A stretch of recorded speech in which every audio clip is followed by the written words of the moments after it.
تعریفات بزرگی اللہ رب العزت کے لیے ہے، جو ساری کائنات کا نظام چلانے والا یکتا اور تنہا ہے۔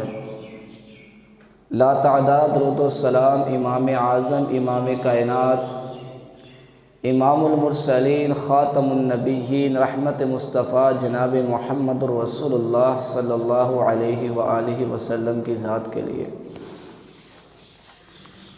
حضرات سامعین،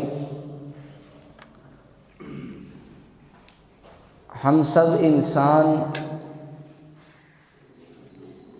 یقیناً ایک اللہ رب العزت کے محتاج ہے، کیونکہ ہم سب کا حقیقی خالق، مالک، رازق اللہ رب العزت کی ذات پاک ہے،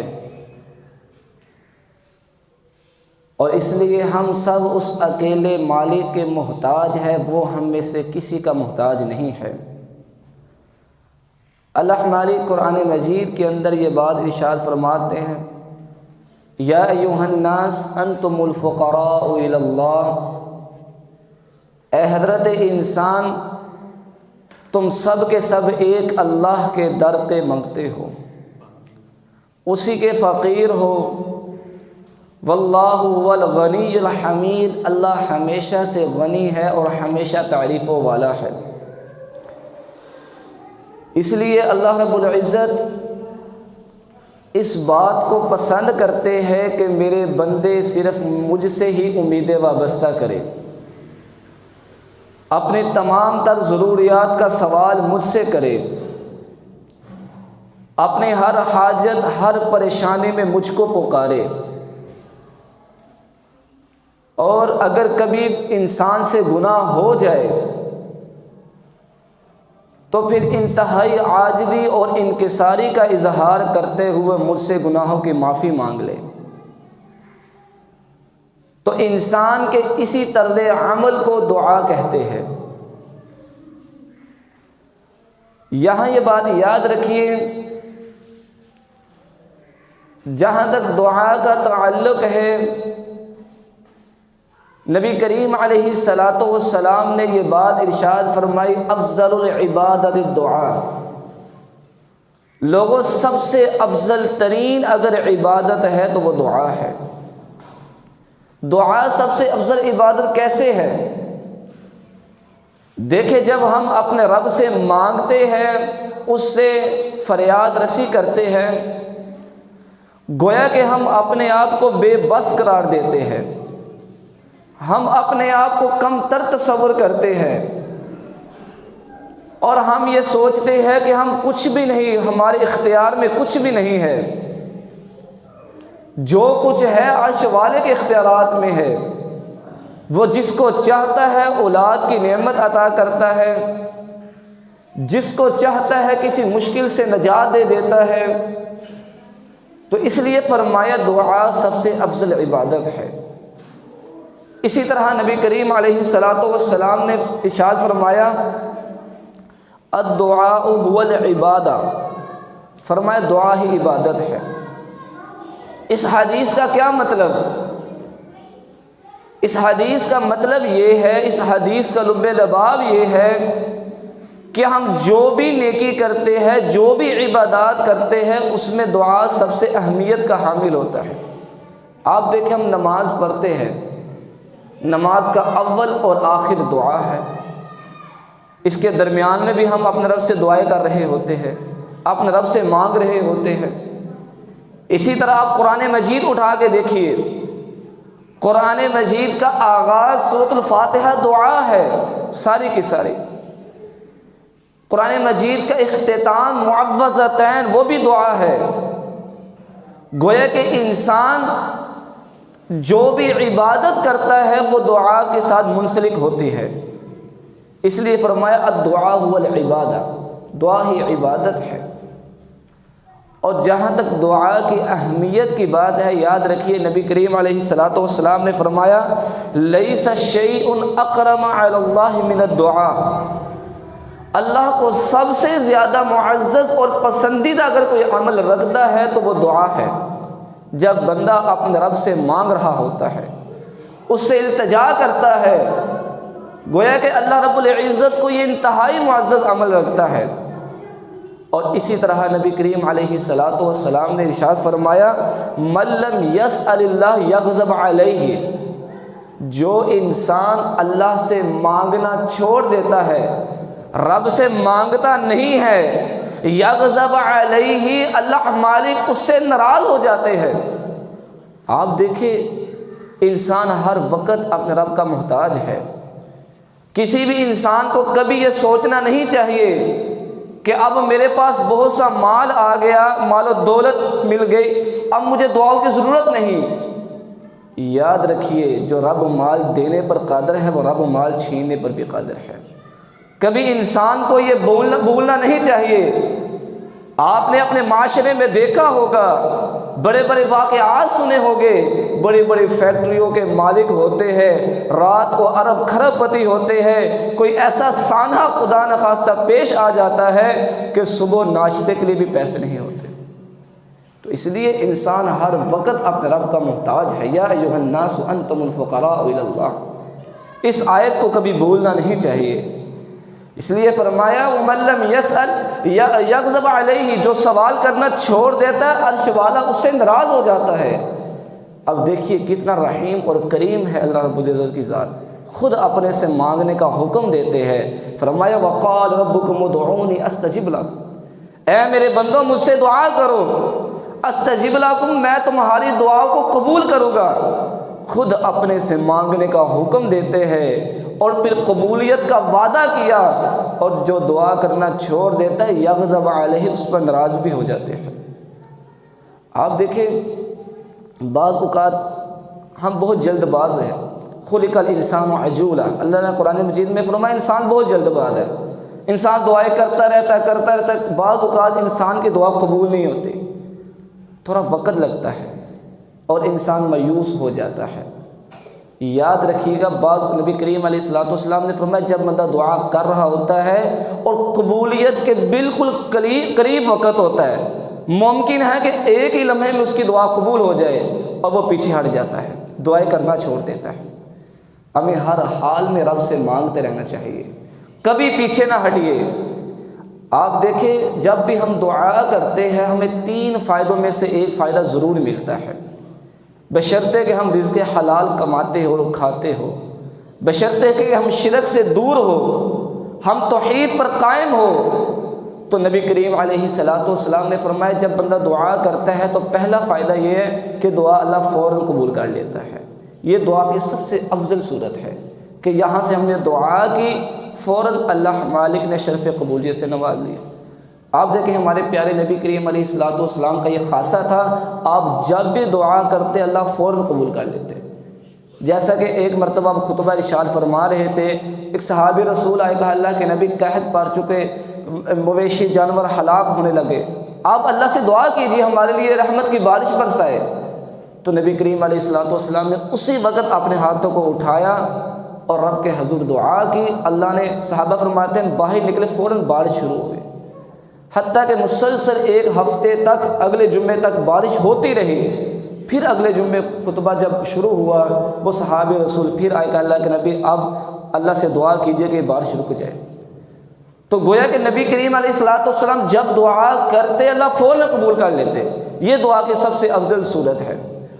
اور دوسری بات کہ جب بندہ دعا کرتا ہے تو اللہ ذخیرہ آخرت بنا لیتے ہیں، یعنی دنیا میں تو بعض اوقات وہ دعا قبول نہیں ہوتی، لیکن کبھی مایوس مت ہو، آپ رب سے مانگتے رہیے، ممکن ہے اللہ اسی دعا کو آخرت میں انسان کے لیے رکھ دے۔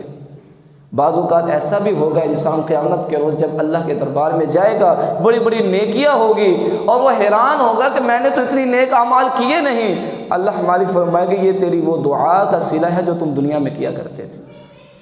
اور تیسرا فائدہ وہ یہ ہے کہ جب بندہ دعا کرتا ہے تو اللہ دعا کے ذریعے انسان پر آنے والی آزمائش اور تکلیف کو ٹال دیتا ہے۔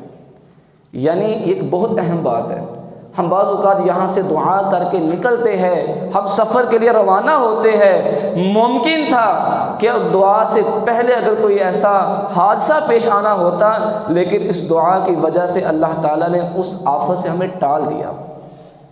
تو گویا کہ دعا ہر صورت میں انسان کو فائدہ دیتی ہے، کبھی اس سے پیچھے نہیں ہٹنا چاہیے کسی بھی انسان کو۔ رب سے مانگتے رہیے، رب ضرور عطا کرے گا۔ اسی طرح یہ تو وہ دعا کی کچھ اہمیت، کچھ فضیلت تھی جو میں نے آپ کے سامنے رکھی۔ اب آئیے دعا کے آداب کی طرف۔ دعا اس وقت تک قبول نہیں ہوگی جب تک ہم اس کے آداب کو ملوز خاطر نہیں رکھتے۔ بعض اوقات ہم سالہ سال دعائیں کرتے رہتے ہیں، ہماری دعا قبول ہی نہیں ہوتی۔ اس کا سبب یہ ہے کہ ہمیں دعا کے آداب کا نہیں علم کہ رب سے مانگنا کیسے ہے۔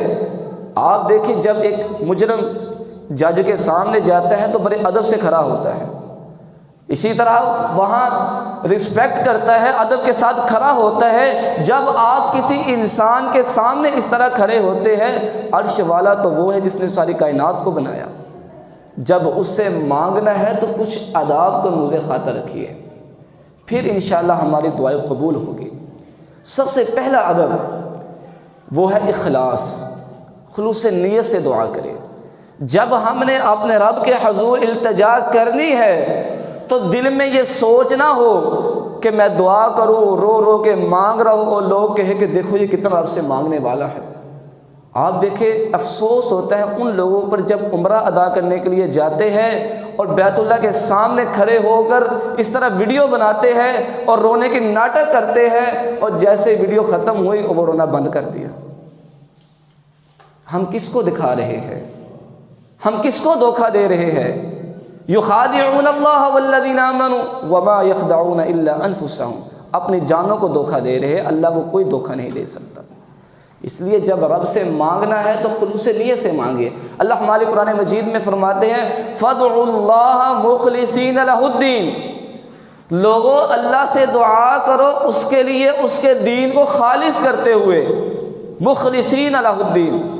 اس آیت کے دو مفہوم ہیں، اس کی دو تفسیر ہے۔ پہلی بات کہ مخلصین لہ الدین، خلوص نیت سے دعا کرے، اور دوسری انتہائی اہم بات وہ ہے فادعوا اللہ، اللہ سے دعا کرو۔ جب مانگنا ہے تو عرش والے سے مانگیے، کیونکہ وہ ہمارا خالق ہے، ہم مخلوق ہے، وہ رازق ہے، ہم اس سے مانگنے والے ہیں۔ تو اس لیے جب بھی دعا، نبی کریم علیہ السلام نے فرمایا وَإِذَا سَأَلَ، فرمایا جب تم اللہ کے حضور التجا کرو، اس سے دعا کرو تو یاد رکھو فَإِذَا سَأَلَ فَاسْأَلِ اللَّهَ، تو اللہ سے مانگو۔ فَإِذَا اسْتَعَنْتَ، اور جب کوئی مدد مانگنی ہو تو فرمایا فَاسْتَعِنْ بِاللَّهِ، اللہ سے مدد مانگو۔ اور یہ بھی بات یاد رکھو کہ پوری کائنات کے لوگ مل کر اگر تمہیں کوئی نقصان دینا چاہے، لیکن اللہ اگر تمہیں نقصان نہیں دینا چاہتا تو کوئی بھی انسان تمہیں نقصان نہیں دے سکتا۔ اگر ساری کائنات مل کر تمہیں فائدہ پہنچانا چاہے، کوئی نفع دینا چاہے، اگر عرش والا نفع نہیں دینا چاہتا تو کوئی بھی تجھے نفع نہیں دے سکتا۔ یہ سب کچھ عرش والے کے اختیارات میں ہے۔ آپ دیکھیں اللہ ہمارے قرآن مجید میں فرماتے ہیں وَلَا تَدْعُوا مِن دُونِ اللَّهِ مَا لَا يَنفَعُكَ وَلَا يَضُرُّكَ، اے حضرت انسان اللہ کے علاوہ اس کو نہ پکارو جو نہ تجھے نفع دے سکتے ہیں نہ نقصان دے سکتے ہیں۔ اور یاد رکھو وَإِن يَمْسَسْكَ اللَّهُ بِضُرٍّ، اگر اللہ تکلیف پہنچانے کا ارادہ کر لیتا ہے فَلَا كَاشِفَ لَهُ إِلَّا هُوَ، اس اللہ کے سوا کوئی اس کو دور نہیں کر سکتا۔ آگے فرمایا وَإِن يُرِدْكَ بِخَيْرٍ، اگر اللہ خیر خواہی کا ارادہ رکھتا ہے، بھلائی کا ارادہ رکھتا ہے، اگر اللہ مالک اولاد دینا چاہتا ہے، اگر اللہ مالک رزق دینا چاہتا ہے، ساری کائنات کے لوگ مل کر روکنا چاہے تو کوئی نہیں روک سکتا۔ آج یہ عجیب بات ہے کہ جب کبھی رزق کی بندش ہو، کاروبار نہ چلے تو لوگوں کی زبانوں میں یہ شکوے آتے ہیں، اور بعض اوقات ایسی سوچ آتی ہے کہ فلاں نے ہم پر تعویذ کر دیا، فلاں نے جادو کر دیا، فلاں نے کاروبار پر بندش کر دی، فلاں نے یہ کر دیا وہ کر دیا۔ یاد رکھیے جب عرش والا دینا چاہتا ہے تو کوئی جتنا بھی تعویذات کرے، کوئی بھی کچھ کرے، کوئی روک نہیں سکتا۔ یہ سب کچھ عرش والے کے اختیارات میں ہے۔ فعال لما یرید، وہ جس چیز کا ارادہ کرتا ہے وہ عطا کر دیتا ہے، اسے کوئی پوچھنے والا نہیں، کن فیکون کہہ کے پوری کائنات کو بنا دیتا ہے۔ اللہ کی ذات بہت بڑی ہے۔ آپ دیکھیں اللہ تعالیٰ قرآن مجید میں فرماتے والذین تدعون من دونہ لا یملکون من قطمیر، لوگوں جن کو تم اللہ کے سوا پکارتے ہو وہ کھجور کی گٹلی کے دانے کے داغے کے برابر بھی اختیارات نہیں رکھتے، لا یملکون، نہیں مالک۔ آپ دیکھیں اللہ تعالیٰ نے قرآن مجید میں واضح طور پر فرمایا ان الذین تدعون من دون اللہ عباد امثالکم، لوگوں جن کو تم اللہ کے سوا پکارتے ہو وہ تم جیسے ہی تو آدمی ہے، تم جیسے تو انسان ہے، جب زندہ ہے چلنے پھرنے کے محتاج ہے، کھانے پینے کے محتاج ہے، بیوی بچوں کے محتاج ہے، جب بھوک لگتی ہے تو کھانا کھانے کے محتاج ہے، جب پیاس لگتی ہے تو پینے کے محتاج ہے، لیکن جب دنیا سے چلے جاتے ہیں، جسم سے روح نکل جاتی ہے تو یہ اختیارات ختم ہو جاتے ہیں۔ اللہ مالک قرآن مجید میں فرماتے اَلَهُمْ أَرْجُلٌ يَمْشُونَ بِهَا، پاؤں ہے اٹھا نہیں سکتے، أَمْ لَهُمْ أَيْدٍ يَبْطِشُونَ بِهَا، ہاتھ ہے پکڑ نہیں سکتے، أَمْ لَهُمْ آذَانٌ يَسْمَعُونَ بِهَا، کان ہے سن نہیں سکتے، أَمْ لَهُمْ أَعْيُنٌ يُبْصِرُونَ بِهَا، آنکھیں ہیں دیکھ نہیں سکتے۔ حضرت انسان جب زندہ تھا تو یہ اختیارات تھے، جب چاہتا ہاتھ اٹھا سکتا تھا، جب چاہتا چل پھر سکتا تھا، لیکن جب دنیا سے چلا گیا، جسم سے روح نکل گئی، یہ بھی اختیارات ختم ہو گئے۔ لیکن افسوس ہوتا ہے کہ جب لوگ یہ کہتے ہیں کہ جب قبر کے اندر چلا جائے، منو مٹی کے نیچے چلا جائے تو پھر وہ مختار کل کیسے بن سکتا ہے، پھر وہ ہماری فریاد کیسے سن سکتا ہے؟ یعنی انسان کے جسم سے روح نکل گئی، چلنے پھرنے کے قابل نہیں رہا، سب اختیارات ختم ہو گئے، لیکن اس کے بعد پھر اختیارات کیسے آ سکتے ہیں؟ اس رب سے مانگیے سِنَةٌ وَلَا نَوْمٌ، جس کو اونگ تک نہیں آتے، سونا تو بہت دور کی بات ہے۔ اس لیے فرمایا ان تدعوہم لا يسمعوا دعاءکم، ہاں فرمائے یہ لوگ تمہاری دعاؤں کو قبول نہیں کر سکتے، سن نہیں سکتے۔ آگے فرمائے وَلَوْ سَمِعُوا مَا اسْتَجَابُوا لَكُمْ، ہاں اگر بالفرض ہم سنا دے، تمہاری بات ان تک پہنچا دے، مَسْتَجَابُوا لَكُمْ، وہ تمہاری فریاد رسی نہیں کر سکتے۔ جس مشکل میں تم پھنسے ہو مشکل ٹال نہیں سکتے۔ اس لیے ہمیں اپنے عقیدے کو طرف غور و فکر کرنا چاہیے، سوچنا چاہیے کہ حضرت انسان جب مانگنا ہے تو فَادْعُوا اللَّهَ، اس عرش والے سے مانگیے، انشاءاللہ وہ ہمیں عطا کرے گا۔ آپ دیکھیں اللہ تعالیٰ قرآن مجید میں فرماتا ہے وَإِذَا سَأَلَكَ عِبَادِي عَنِّي فَإِنِّي قَرِيب، اے میرے حبیب جب میرے بیمار بندے، میرے لاچار بندے، میرے دکھ اور پریشان بندے میرے بارے میں سوال کرنا چاہے، پوچھنا چاہے کہ میرا رب کہاں ہے، ہم اس سے مانگنا چاہتے ہیں، ہم اس سے فریاد رسی کرنا چاہتے ہیں، اے میرا حبیب ان کو کہہ دو وَإِذَا سَأَلَكَ عِبَادِي عَنِّي فَإِنِّي قَرِيبٌ، میں بہت قریب ہوں۔ کتنا قریب ہوں؟ انسان کی شارت سے بھی زیادہ قریب ہوں۔ جب رب اتنا قریب ہے، اپنے علم کے اعتبار سے، اپنے قدرت کے اعتبار سے اتنا قریب ہے، تو پھر اے حضرت انسان تم اوروں کی طرف کیوں جاتے ہو، اس عرش والے کی طرف کیوں نہیں آتے؟ اس لیے یاد رکھیے ہمارے مانگنے میں کمی ہو سکتی ہے، اس کے عطا کرنے میں کمی نہیں ہو سکتی۔ اس کے بعد سب سے پہلا جو ادب ہے وہ ہے اخلاص، اور اخلاص میں دو باتیں ہیں کہ ایک تو نیت کو صاف کیا جائے اور دوسرا اللہ سے پارا جائے، اور دوسرا ادب وہ ہے استقبال قبلہ، قبلے کے رخ کھڑے ہو کر دعا کرنا یا بیٹھ کر دعا کرنا۔ حالانکہ یہ فرض نہیں ہے، آپ کسی اور جانب بھی دعا کر سکتے ہیں، کسی اور سمت، لیکن قبلے کے رخ ہو کر اگر دعا کی جائے تو اللہ جلد دعا قبول کرتا ہے۔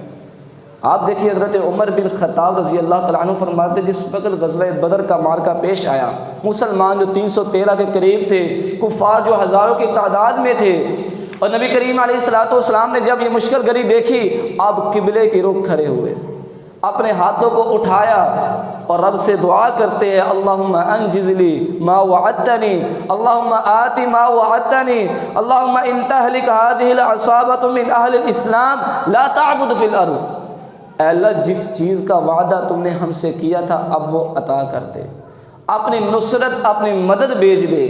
اللہم ان تہلک ہذہ العصابۃ، اے اللہ اگر یہ چھوٹی سی جماعت ہلاک ہو گئی تو اس روح زمین میں تو کوئی تیری عبادت کرنے والا نہیں بچے گا۔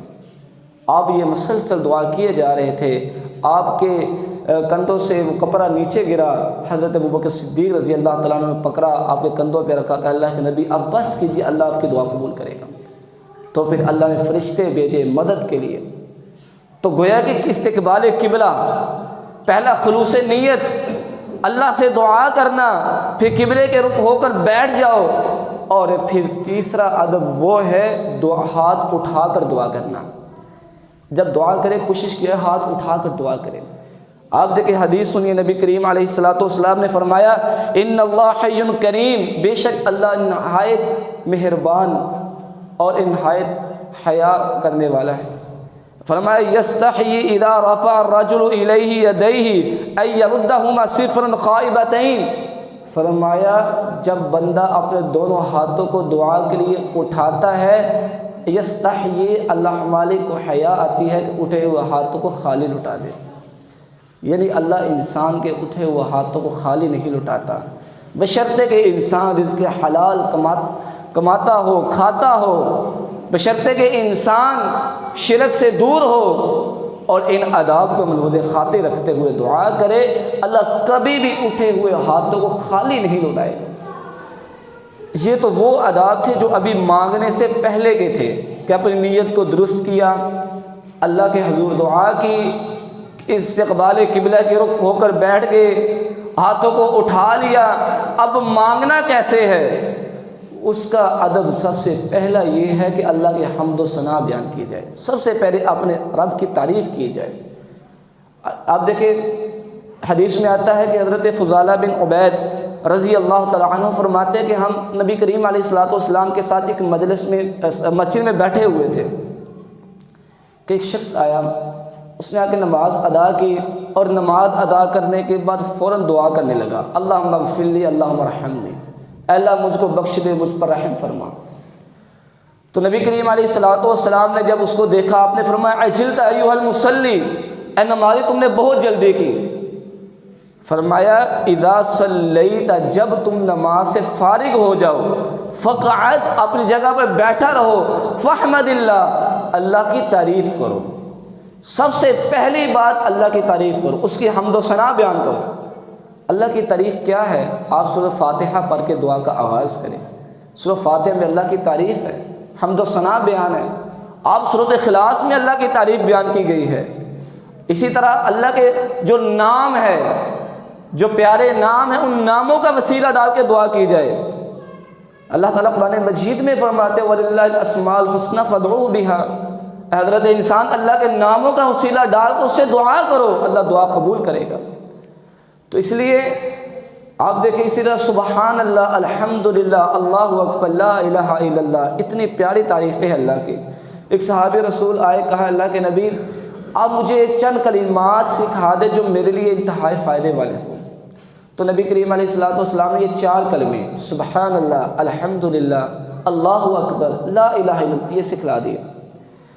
اب وہ یاد کر کے جانے لگا، پھر واپس پلٹ کے آیا، کہا اللہ کے نبی یہ کلمات تو اللہ کے لیے ہے، اس میں تو اللہ کی تعریفیں ہے، میرے لیے اس میں کیا ہے؟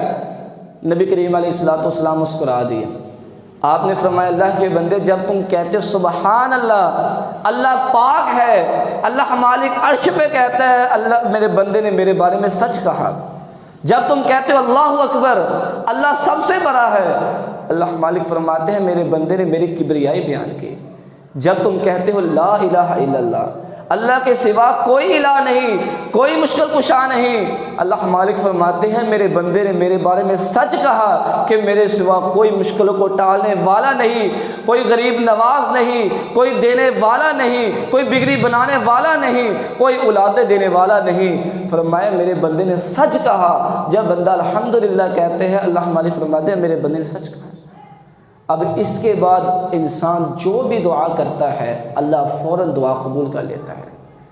جب اسی طرح آپ دیکھیں جب بندہ دعا کرتا ہے تو دعا میں یہ بات یاد رکھیے گا، اللہ کے جو اسماء ہیں، اس کے جو نام ہیں، ان کے نام کا وسیلہ ڈال کر جو دعا کرتا ہے اللہ ضرور قبول کرتا ہے۔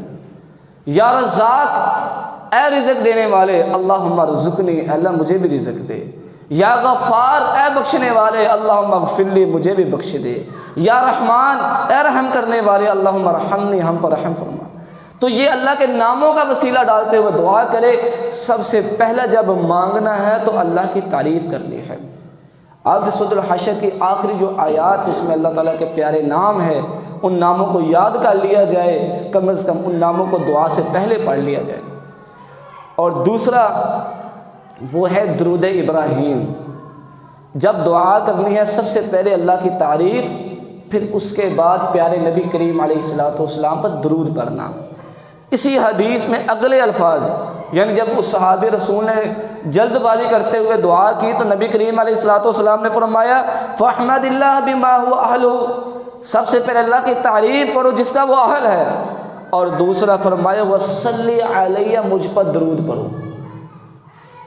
اس کے کچھ دیر بعد ایک اور شخص آیا، اس نے بھی نماز ادا کی، سلام پھیری، اور انہوں نے پہلے دعا کرنے سے پہلے اللہ کی تعریف کی، پھر نبی کریم علیہ السلام پر درود پڑھا۔ تو نبی علیہ السلام نے فرمایا ادعو تو، جب اب تو دعا کر، اللہ تیری دعا قبول کرے گا۔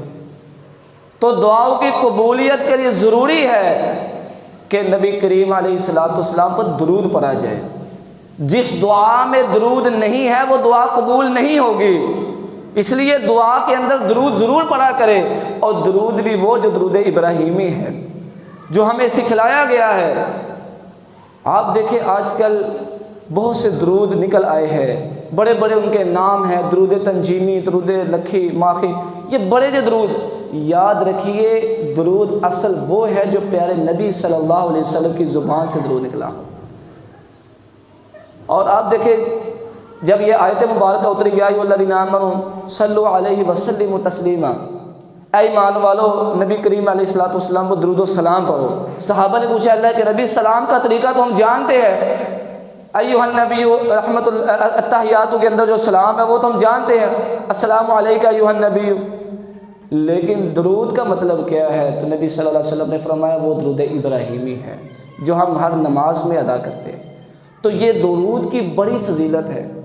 آپ دیکھیں جب انسان دعا میں درود کثرت کے ساتھ پڑھتا ہے، اللہ مالک دعا کو بہت جلد قبول کر لیتے ہیں۔ اس کا ایک حقیقی واقعہ آپ کے سامنے رکھتا ہوں۔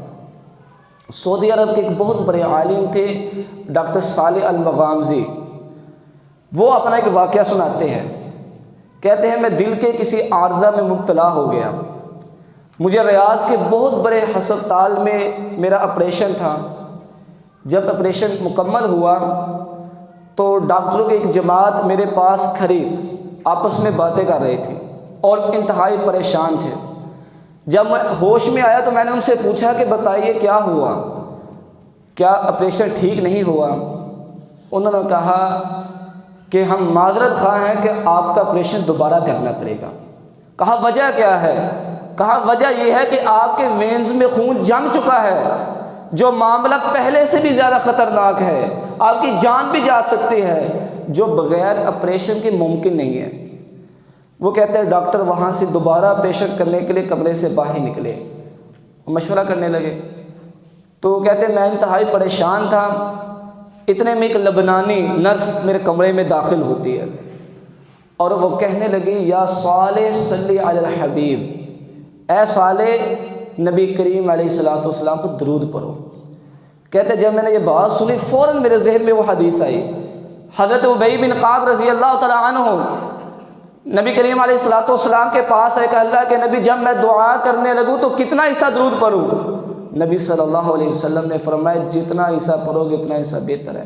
فرمایا اگر میں دعا کے 4 حصے کروں، ایک حصہ درود، 3 حصے دعا کے لیے۔ نبی علیہ السلام نے فرمایا اگر مزید درود پڑھو گے زیادہ بہتر ہے۔ فرمایا 2 حصے درود، 2 حصے دعا کے لیے۔ فرمایا اور مزید، فرمایا 3 حصے درود۔ نبی علیہ السلام نے فرمایا اگر اس سے بھی زیادہ درود پڑھو تو بہتر ہے۔ کہ اللہ کے نبی میں ساری دعا میں اگر درود ہی پڑھتا رہوں تو نبی علیہ السلام نے فرمایا اللہ بن مانگے تیری ہر مشکل دور کر دے گا۔ تجھے مانگنے کی ضرورت نہیں پڑے گی، درود کی اتنی برکت ہے، اتنی رحمت ہے۔ فرمایا اللہ بن مانگے تجھے عطا کرے گا۔ کہتے ہیں میرے ذہن میں یہ حدیث میرے ذہن میں آئی، میں نے کثرت کے ساتھ درود پڑھنا شروع کر دیا۔ چند ہی ابھی لمحات گزرے، وہ ڈاکٹر جب دوبارہ آپریشن کے لیے کمرے میں آئے تو انہوں نے جب مجھے چیک اپ کیا تو وہ حیران، کہنے لگے آپ نے کوئی میڈیسن تو نہیں استعمال کی؟ کہا نہیں۔ کیا ہوا؟ انہوں نے کہا کہ جو وینز میں خون جمع ہوا تھا وہ جاری ہو چکا ہے۔ آپ ہمیں بتائیے آپ نے کیا استعمال کیا؟ وہ مریض جو بغیر آپریشن کے علاج ممکن نہیں تھا، اب یہ ممکن کیسے ہوا؟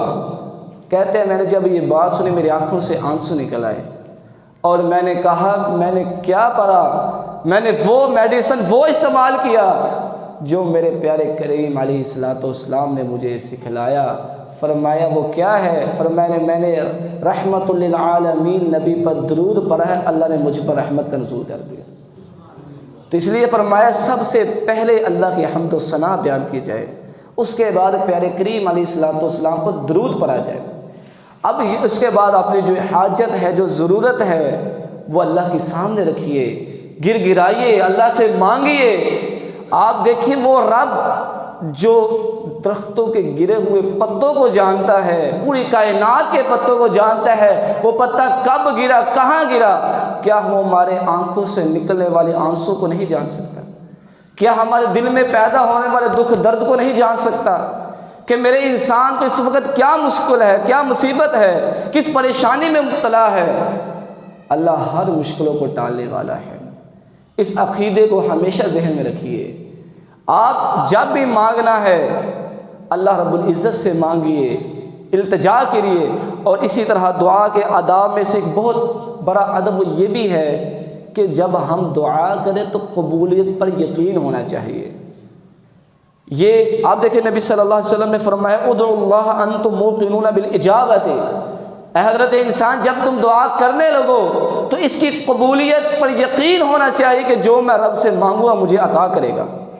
آگے فرمایا وَاعْلَمُوا أَنَّ اللَّهَ لَا يَسْتَجِيبُ دُعَاءً مِّن قَلْبٍ غَافِلٍ، اور یہ بھی یاد رکھو اللہ غافل دل سے نکلی ہوئی دعا کو قبول نہیں کرتا۔ کہ شاید انسان غفلت میں ہو اور شک میں ہو کہ میری دعا قبول ہونی ہے کہ نہیں ہونی، آپ یقین کے ساتھ دعا کریں، اللہ ضرور قبول کرے گا۔ آپ دیکھیں نبی صلی اللہ علیہ وسلم نے فرمایا اذا دعا احدکم فلا یقل، جب بندہ دعا کرنے لگے وہ یہ نہ کہے اللہم اغفر لی ان شئت، اے اللہ اگر تو چاہے تو بخش دے، اللہم ارحمنی ان شئت، اے اللہ تو چاہے تو رحم پر۔ فرمایا لیعظم المسألہ، اللہ سے جب دعا کرو تو یقین کے ساتھ دعا کرو، کیونکہ فإن اللہ لا مکرہ لہ، اللہ کو کوئی بھی انسان مجبور نہیں کر سکتا، اسے یقین کے ساتھ دعا کرے۔ اور دعا میں دوسری بات یہ بھی یاد رکھیے، جب ہم دعا کریں تو تکرار کے ساتھ دعا کریں۔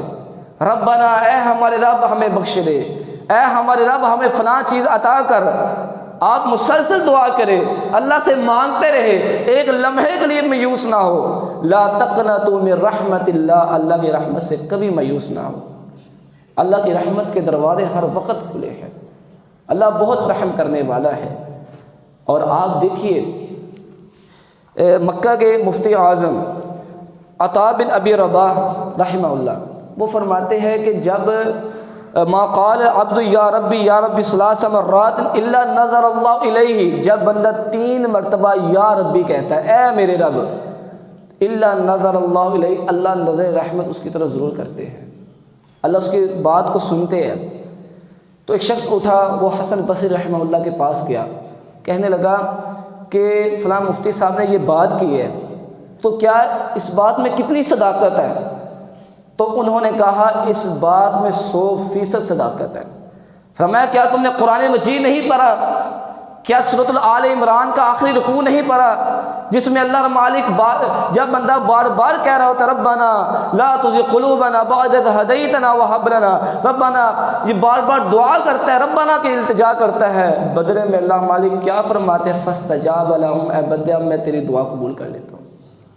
یعنی انسان تکرار کے ساتھ مانگتا رہے رب سے، اللہ ضرور دے گا۔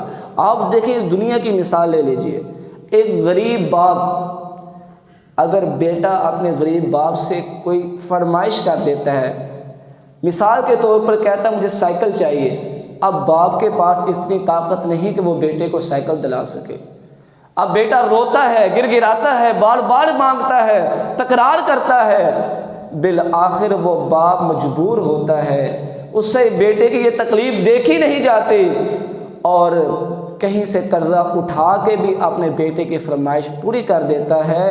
سوچئے یہ تو ایک باپ کی رحمت تھی، وہ اللہ رب العزت کی ذات جو 70 والدین سے بھی زیادہ رحم کرنے والا، وہ اپنے بندوں کی دعا کو کیوں قبول نہیں کرے گا؟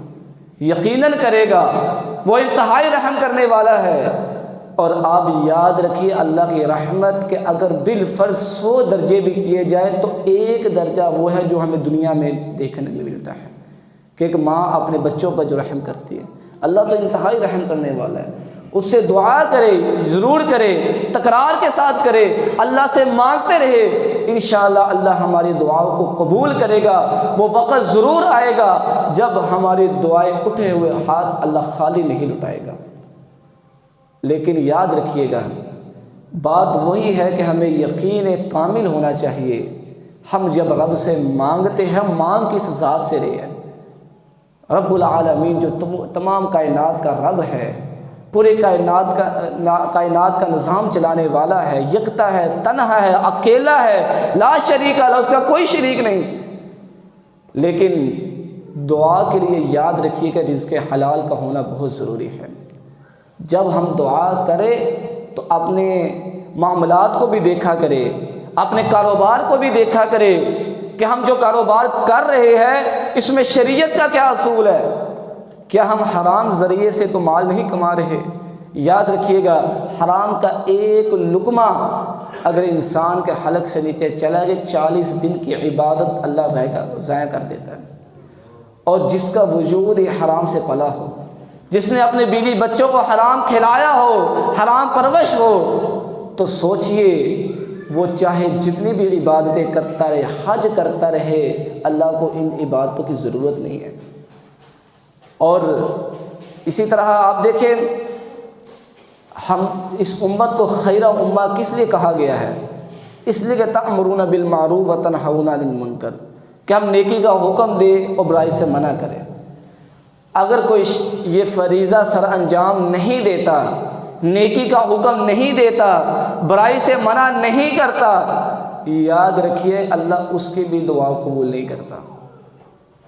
دعا اس وقت قبول ہوگی جب ہم رزق حلال کھائے، کمائے اور اپنے بیوی بچوں کو کھلائے، ہم شرک سے دور ہو، توحید پر قائم ہو اور لوگوں کو نیکی کا حکم دے، برائی سے منع کرے۔ جہاں کہیں گناہ کا کام ہو، جہاں تک کوشش ہو تو اس کو اپنے ہاتھوں سے روکے، اپنی زبان سے روکے، کم از کم دل سے برا ضرور جانیے۔ اگر یہ معاملات ہمارے اندر موجود ہے، اور جو میں نے آداب آپ کے سامنے رکھے، اس کے علاوہ بھی کچھ آداب ہے، لیکن کم از کم ہم ان آداب کو ہی ملحوظ خاطر رکھے تو انشاءاللہ اللہ ہماری دعاؤں کو ضرور قبول فرمائے گا۔ اللہ سے دعا ہے اللہ تعالیٰ میرے سمیت ہم سب کو ان آداب کو ملحوظ خاطر رکھنے کی توفیق عطا فرمائے، اور اللہ ہماری ہر دعا کو شرف قبولیت سے نوازے۔ وما علینا الا البلاغ المبین۔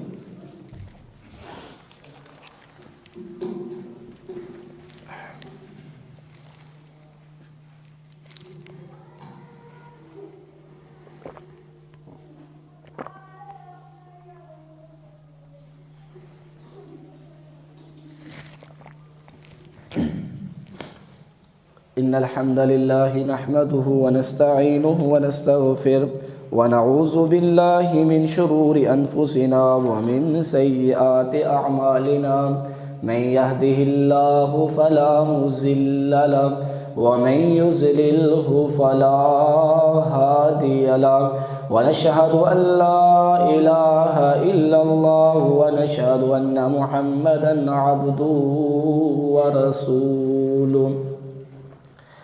حضرات سامعین، جیسا کہ پہلے بھی جمعے کے اوقات کے حوالے سے یہ گزارش آپ کے سامنے رکھی کہ جو جمعے کا اصل وقت شروع ہوتا ہے وہ اذان سے پہلے مسجد میں آنا ہوتا ہے، اور یہی اس کا افضل اور بہتر وقت ہے۔ تو تمام دوست احباب سے، ماں و بہنوں سے گزارش ہے کہ وقت کا خاص خیال رکھا کرے۔ آپ اذان سے پہلے تقریباً 12:30 بھی آپ اگر آ جائے، آپ یہاں آ کر 2 رکعت کر کے آپ رب کے حضور اور نفل پڑھیں تو انشاءاللہ اس کا اللہ ضرور اجر عطا فرمائے گا۔ اور اجر اس کا یہ ہے کہ ایک قدم اگر آپ گھر سے چل کر آتے ہیں، ایک قدم جب اٹھاتے ہیں تو اللہ 1 سال کے نفلی روزوں کا ثواب لکھ دیتے ہیں۔ ایک قدم اٹھاتے ہیں تو 1 سال کے اللہ تعالیٰ قیام تہجد کا ثواب لکھ دیتے ہیں۔ اور یہ اجر اس وقت ہے جب ہم اذان سے پہلے مسجد میں تشریف لائیں گے۔ تو اس سوچ کو ملحوظ خاطر رکھیں اور ہر جمعے آپ کوشش کیا کریں، وقت کا خیال کریں، کیونکہ ایک ایک نیکی انسان کے لیے بہت اہمیت کے حامل ہے۔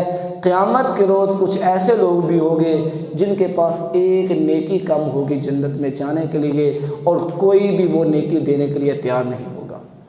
اس لیے نیکیوں کی قدر کیا کریں اور وقت کا خاص خیال رکھیں۔ اذان سے پہلے آپ مسجد میں تشریف رکھیں۔